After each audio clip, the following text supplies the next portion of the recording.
Klase-klaseng variety sa durian na ang makita sa mga bisita sa Davao City, gawas mismo sa Ramon Magsaysay Park. Kiniti mailhan nga nagkaduol na ang selebrasyon sa kadayawan sa Davao 2026 kung diin ipakita sa katawhan ang mga prutas o mga produkto sa mga mag-uuma gikan sa 183 ka barangay. Sumala sa mga negosyante, bastante ang supply sa durian karon sa Davao City kumpara sa niaging tuig nga nihit ang supply. Mitaas ang produksyon tungod kay ang temperatura sakto lang sa gikinahanglan sa tanom, dili kayo init ug dili kayo ulan. O sa karon daghan gyud ang stock karon nga tuig moabot pa gini sa kadayawan. Ubay-ubay na sab ang ilang mga customer nga nagapalit og durian. Karon nagsugod naman og daghan pud ang customer kay medyo barato naman na may tag 50 ang kilo.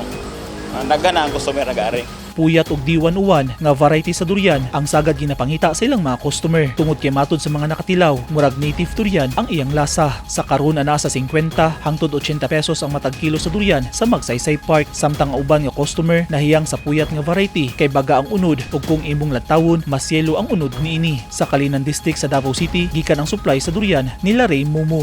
Mas daghan this year. Karon mas daghan dit karon. Ano sir?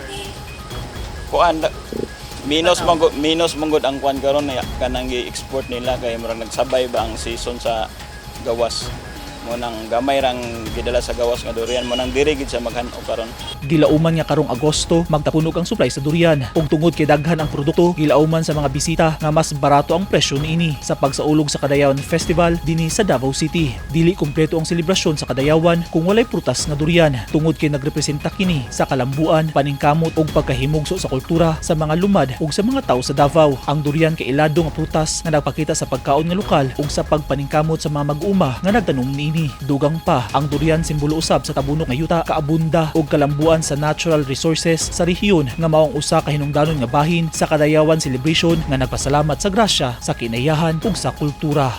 Eugene Hinutan, Newsline Philippines. Stay safe.